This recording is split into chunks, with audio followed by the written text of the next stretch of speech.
Hello and welcome to my channel. My name is Alicia and I've created this channel in hopes to spread hope for women and just other couples that are in a similar situation that my husband and myself found ourselves in. We've been together for 7 years, married for 4. Our journey with infertility and trying to conceive started 2 years ago after we purchased a larger home that we had moved into. So we purchased this house in hopes that we could have another baby and just have more space for our other children. So I do have 2 boys. One is 14, his name is Caden, and then I also have a 9-year-old son named Julian. He goes by Jay. I had been able to have children in the past, did not think we'd have any issues. So we moved in here and then started to try 2 years ago now.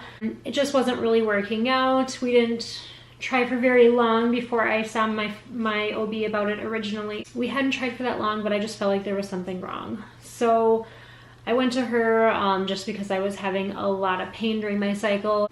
I told her that I really wanted to have a laparoscopic procedure just to kind of look in there and make sure I didn't have any endometriosis, as that's hereditary in my family. Turns out, so I did have the surgery. Turns out I had endometriosis all over my pelvis, all over many of my organs. So I did have some of that ablated, so burnt off, and some of it was excised by having it cut out. That was done. Following that surgery, I immediately got pregnant with our set of identical twins. Didn't think anything could possibly go wrong. I was pregnant now, problem was solved, great. I went in for our first checkup and we had seen at 8.5 weeks that their hearts stopped beating, both of them, the day before. So that's when we found that loss. We did not have those babies tested for any abnormalities. My OB really thought it was a fluke situation, and I agreed, it probably was. Twins, especially identical twins, are just so high risk. So they weren't tested. We went on, still, trying again. Took us a while. We weren't getting pregnant, so then we switched hospitals to get some infertility workup done and treatment. At the new clinic, we had workup done that showed, everything with my husband was normal. And then for me, my AMH was very low, significantly.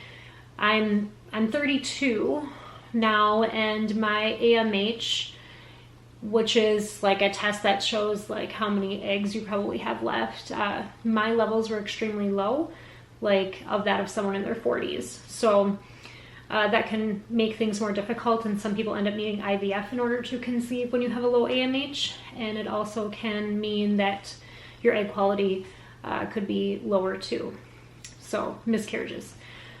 So then we ended up getting pregnant.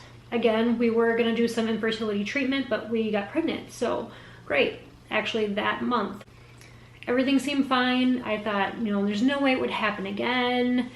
That was just a fluke. That was weird. Got to my 6-week appointment, had an ultrasound. Baby had a heartbeat that my doctor, it was kind of hard to see, but my doctor said, nope, there's a heartbeat there. So we trusted that and went with that, which I'm sure there was at the time. But by my next appointment, I was 10 weeks, and this was during, prime COVID beginning here where we live, and so my husband couldn't even come in with me, and we had found, at that appointment that baby's heart had also stopped. It was 10 weeks at that point, but baby only developed to about 7 or so was our kind of best guess. I did not have that baby tested either, because my doctor said, sometimes it happens a couple times, but very rarely a third time. But we could have it tested, but we decided not to.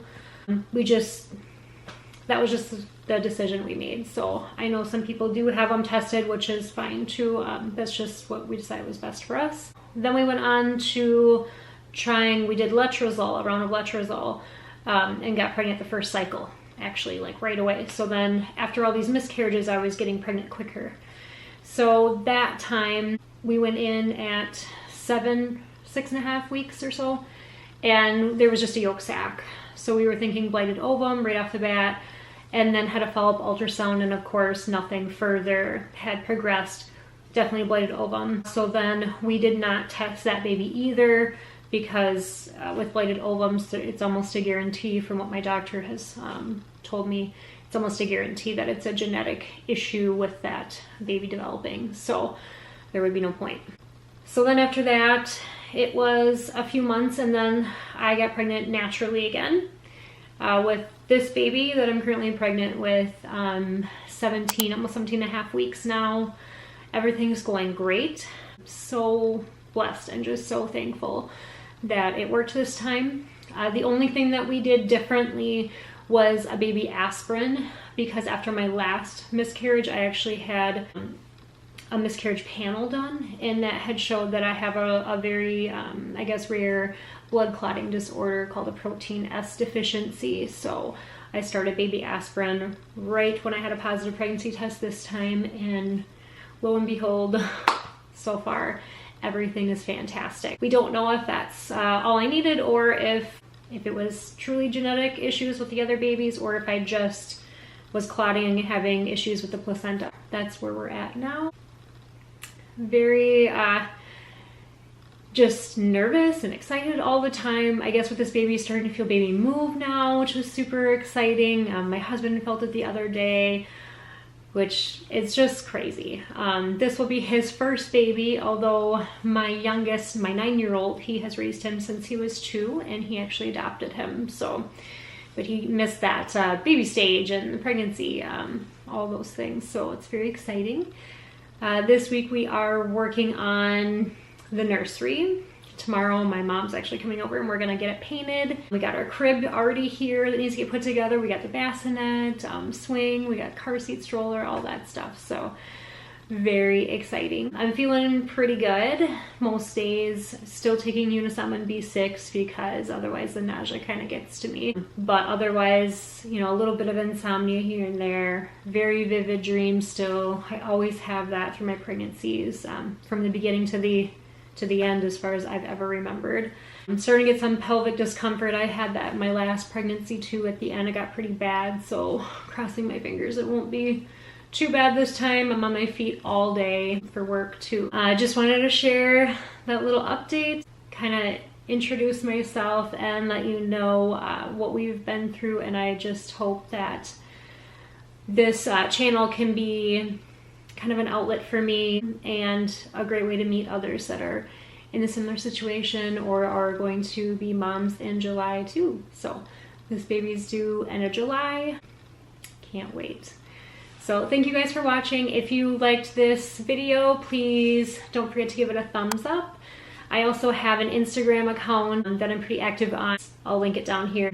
My Instagram account is a lifestyle, home decor, motherhood, all of the above. So there's plenty of baby stuff on there too, and all my DIY projects on there as well. So see you guys next time.